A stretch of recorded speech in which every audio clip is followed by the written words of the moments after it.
قرآن کی آیت ہے وَأَنَّ الْمَسَاجِدَ لِلَّهِ فَلَا تَدْعُوا مَعَ اللَّهِ أَحَدًا، سجدہ گاہیں یعنی مسجدیں صرف اللہ کی ہیں، اللہ کے ساتھ کسی کو مسجدوں میں مت پکارو. اور مسجدوں ہی میں لکھا ہوتا ہے پکار کے ساتھ اللہ کے علاوہ کا نام. کسی نے کچھ لکھا، کسی نے یا علی مدد لکھا، کسی نے یا رسول اللہ مدد لکھا، مختلف. اور آیت درمیان میں لکھی ہوتی ہے کہ مسجدیں اللہ کے لیے، اللہ کے ساتھ کسی کو مت پکارو. یہ کیا ہو رہا ہے بھائی؟ سعودی عرب کی کسی مسجد میں دیکھا آپ نے اس طرح کے نعرے؟ عرب کنٹریز میں دیکھا؟ ملیشیا میں دیکھا؟ کہیں بھی دنیا میں نہیں ہے. تو میرے بھائی اپنے ایمان کو مضبوط کرو. توحید کے معاملے میں اسلام بہت حساس ہے، بہت حساس ہے. مشرک کی مغفرت نہیں ہوگی. اللهم صل على سيدنا محمد يا رب صل وسلم دائما أبدا على حبيبي. آج شرک ہول سیل کے حساب سے ہو رہا ہے کہ نہیں ہو رہا؟ نعت میں پتہ ہی نہیں چلتا کہ یہ اللہ کی حمد و ثنا ہو رہی ہے، یہ نبی کی تعریف ہو رہی ہے. کوئی فرق ہی نہیں چھوڑا اللہ اس کے رسول میں. عالم الغیب بھی بنا دیا، مشکل کشا بھی بنا دیا، حاجت روا بھی بنا دیا. ایاک نعبد و ایاک نستعین، اے اللہ ہم تیری ہی عبادت کرتے ہیں اور صرف تجھ سے مدد طلب کرتے ہیں. یا ایھا الناس، اے لوگو، انتم الفقراء الی اللہ، تم سب کے سب فرشتے، پیغمبر، کیا مسلم کیا غیر مسلم، سب کے سب محتاج ہو اللہ کے در کے. کہتے ہیں اللہ اور بندہ کا فاصلہ بہت ہے، تو مانگنے کے لیے درمیان میں کیا ہونا چاہیے؟ واسطہ. یہ دلیل کہاں سے نکالی آپ نے؟ ایک صاحب بیان کر رہے تھے کہ جیسے آگ اور پانی میں ڈفرینٹ بہت ہے، تو جب پانی سے آگ کو گرم کرنا ہوتا ہے تو درمیان میں دیگچی کا واسطہ ہوتا ہے. تو ہمیں اللہ تک پہنچنے کے لیے، یعنی اپنی پکار اللہ تک پہنچانے کے لیے کس کا واسطہ چاہیے؟ نبی کا. پہلے نبی سے مانگیں گے، پھر نبی وہاں پہنچائیں گے. یہ لاجک کہاں سے نکالی آپ نے؟ قرآن تو کہہ رہا ہے نحن اقرب الیہ من حبل الورید. نبی واسطہ ہیں اس طور پر کہ بندے کو اللہ سے ملا دیتے ہیں. دیکھو آپ کسی کو تلاش کر رہے تھے، نہیں ملا. کوئی شخص آپ پر احسان کر کے آپ کو ڈائریکٹ کر دیتا ہے کہ بھئی یہ ہے، ان سے ملنا ہے آپ نے، یہ میں ڈائریکٹ کر دیا. تو یہ واسطہ ہے، مگر یہ واسطہ دونوں کو آپس میں ڈائریکٹ کرنے کے لیے کہ تاکہ اب ان دونوں کے درمیان کوئی واسطہ نہ رہے. تو لوگ اللہ کو بھول چکے تھے، اللہ کی معرفت نہیں تھی، اللہ کو جانتے نہیں تھے. آپ صلی اللہ علیہ وسلم واسطہ بنے اور امت کو اللہ سے جوڑ دیا اور بتا دیا کہ ڈائریکٹ کس سے مانگنا ہے؟ اللہ سے. تو واسطہ اس معنی میں ہے کہ اللہ سے ملانے کا واسطہ ہے. جب ملا دیا تو پھر اگر آپ کہتے ہیں درمیان میں بھی واسطہ چاہیے تو پھر نبی کا جو مشن تھا وہ معاذ اللہ وہ غلط ہو جائے گا. مشن تو تھا ہی ملانا. قرآن کی آیت ہے وَأَنَّ الْمَسَاجِدَ لِلَّهِ فَلَا تَدْعُوا مَعَ اللَّهِ أَحَدًا، سجدہ گاہیں یعنی مسجدیں صرف اللہ کی ہیں، اللہ کے ساتھ کسی کو مسجدوں میں مت پکارو. اور مسجدوں ہی میں لکھا ہوتا ہے پکار کے ساتھ اللہ کے علاوہ کا نام. کسی نے کچھ لکھا، کسی نے یا علی مدد لکھا، کسی نے یا رسول اللہ مدد لکھا، مختلف. اور آیت درمیان میں لکھی ہوتی ہے کہ مسجدیں اللہ کے لیے، اللہ کے ساتھ کسی کو مت پکارو. یہ کیا ہو رہا ہے بھائی؟ سعودی عرب کی کسی مسجد میں دیکھا آپ نے اس طرح کے نعرے؟ عرب کنٹریز میں دیکھا؟ ملیشیا میں دیکھا؟ کہیں بھی دنیا میں نہیں ہے. تو میرے بھائی اپنے ایمان کو مضبوط کرو. توحید کے معاملے میں اسلام بہت حساس ہے، بہت حساس ہے. مشرک کی مغفرت نہیں ہوگی. جو اللہ اس کے رسول کا فرق ہے اس کو باقی رکھو. عیسائیوں کی طرح غلو مت کرو کہ انہوں نے عیسیٰ علیہ السلام کو اللہ کا بیٹا بنا دیا. آپ ابھی تک کسی بحث میں الجھے ہوئے کہ نور تھے، بشر تھے. بھائی آپ صلی اللہ علیہ وسلم بشر تھے، انسان تھے، ہدایت کا نور تھے، انسان تھے. آپ کے والد عبداللہ، آپ کی والدہ آمنہ، آپ کی اولادیں سید آج تک ہیں. یہ سارے انسان ہیں یا نہیں ہیں؟ آدم علیہ السلام کو اللہ نے مٹی سے بنایا اور آدم علیہ السلام کی اولاد میں کس کو پیدا کیا؟ محمد صلی اللہ علیہ وسلم کو. تو سارے مٹی انسان ہیں. ہاں ہدایت کا نور ہیں. قرآن بھی ہدایت کا نور، علماء بھی ہدایت کے چراغ، نبی بھی ہدایت کا نور ہیں.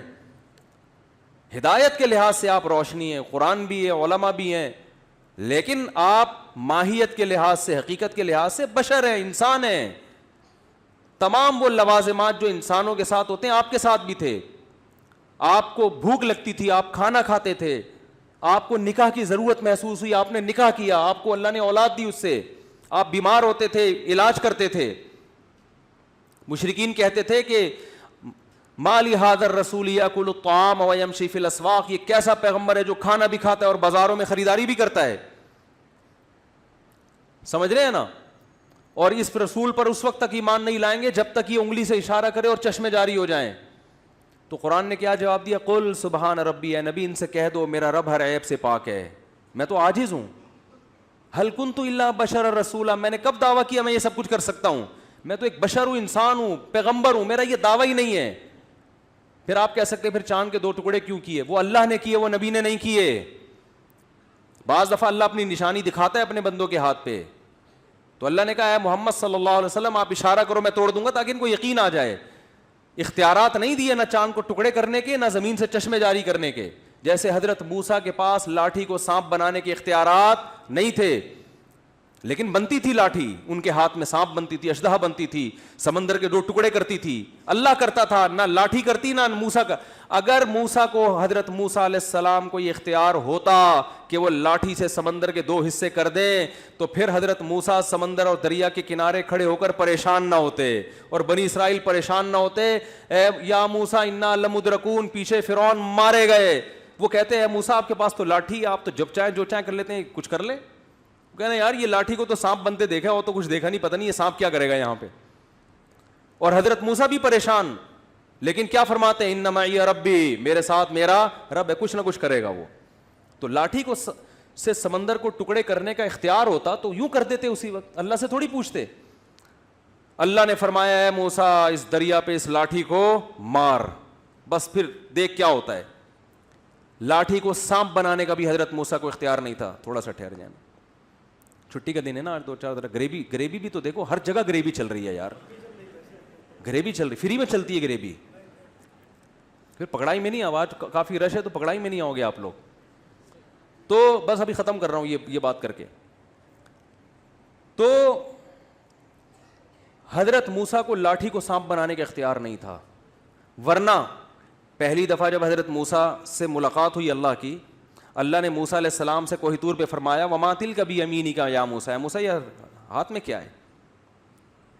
فرمایا لاٹھی ہے. اتوکأ علیہا, پتے جھاڑتا ہوں کیونکہ اس کا تو نے مجھے اختیار دیا ہے, جب چاہوں پتے جھاڑ لوں, وہ میں تجھ سے پوچھتا نہیں ہوں. وأہش بہا علی غنمی ہی عصای اتوکأ علیہا, اس سے میں ٹیک لگاتا ہوں. ٹیک لگانے سے پہلے میں تجھ سے پوچھتا نہیں ہوں. ہر کام سے پہلے تھوڑی انسان اللہ سے پوچھتا ہے, کیونکہ اللہ کی طرف سے پرمیشن ہے بھائی, کیونکہ مجھے تو نے اختیار دیا ہے کہ جب چاہوں اسے ٹیک لگا لوں, جب چاہوں اس سے اہش بہا علی غنمی, بکریوں پہ پتے جھاڑوں. ولی فیہا مآرب اخری, اور بہت سارے کام ہیں. اللہ نے فرمایا آج تو اس کو زمین پہ ڈال. یہ نہیں کہا اس کو سانپ بنانا بھی آتا ہے. اگر اللہ پوچھتے, حضرت موسیٰ فرماتے ہیں اللہ یہ تو میں نے نہیں کیا کبھی.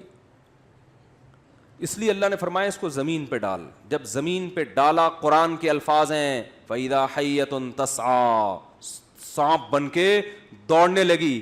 چونکہ حضرت موسیٰ نے نہیں بنایا تھا سانپ, حضرت موسیٰ گھبرا گئے, اور اللہ قرآن کہتا ہے موسیٰ علیہ السلام خوف سے بھاگے ہیں, وَلَمْ يُعَقِّبْ, پیچھے مڑ کے نہیں دیکھ رہے. یہ قرآن کے الفاظ ہیں.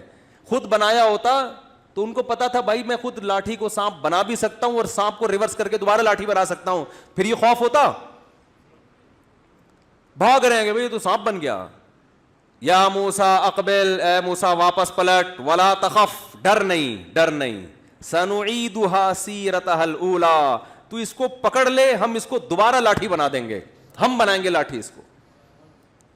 یہی وجہ ہے کہ حضرت موسیٰ نے لاٹھی کو سانپ بنتے دیکھا, مگر پھر بھی ہر دفعہ اللہ کی وحی کا انتظار کرتے تھے. جادوگروں نے جب رسیاں پھینکی اور ہزاروں سانپ بن کے موسیٰ علیہ السلام کی طرف دوڑی ہیں, تو قرآن کہتا ہے فَأَوْجَسَ فِي نَفْسِهِ خِیفَةً موسیٰ, موسیٰ کے دل میں خوف پیدا ہوا یہ سانپ مجھے کھا نہ جائیں. حالانکہ درجنوں بار لاٹھی کو سانپ بنتا دیکھ چکے تھے. فرعون کے محل میں بھی لاٹھی کو پھینکا تھا, سانپ بنی تھی, دیکھ چکے تھے. اب تو یقین آ جانا چاہیے تھا کہ میں اب تو مجھے ہنر آ گیا, میں یہ پڑھوں گا, یوں کروں گا, ان کو پتا ہے بھائی لاٹھی پہ میرا بالکل بھی کنٹرول نہیں ہے, نہ میں مختار کل ہوں نہ میں مشکل کشا ہوں, میرا کنٹرول ہی نہیں ہے لاٹھی پہ, اس لیے ڈر گئے, گھبرا گئے کہ اب کیا ہوگا, سانپ کھا جائیں گے. تو اللہ فرماتے ہیں قلنا لا تخف, اللہ نے وحی کی, اے موسیٰ, کیا عجیب آیتیں ہیں یار, بڑا مزہ آتا ہے قرآن عربی میں پڑھنے میں, قرآن اردو میں نہیں سمجھ میں آئے گا, اصل عربی ہے. قلنا لا تخف, موسیٰ ڈرنا, انک انت الاعلی, آج جو پورا مصر جمع ہوا ہے نا مقابلہ دیکھنے کے لیے, تو ایک طرف اور ہزاروں دوسری طرف, آج یہ مقابلہ کون جیتے گا؟ حالانکہ گراؤنڈ ریئلٹی اور زمینی نقشہ اس کے اگینسٹ ہے, ہزاروں سانپ دوڑ رہے ہیں, اور موسیٰ علیہ السلام کے پاس مقابلے کے لیے نہ کوئی غلیل, نہ کوئی تلوار, نہ کوئی بندوق, ایک لاٹھی سے کتنے سانپ ماریں گے؟ اس لیے پیغمبر ہو کے بھی, کلیم اللہ ہو کے بھی کیا ہو گئے, گھبرا گئے. اور ہم کہہ رہے ہیں انک انت الاعلی, آج تو غالب آئے گا. اے اللہ کیسے آؤں گا غالب, میرے پاس تو کچھ ہے نہیں. اور اگر اللہ نہ کرے فرار ہو گیا تو لوگ کیا بولیں گے, معاذ اللہ مقابلہ ہار گئے. القی ما فی یمینک,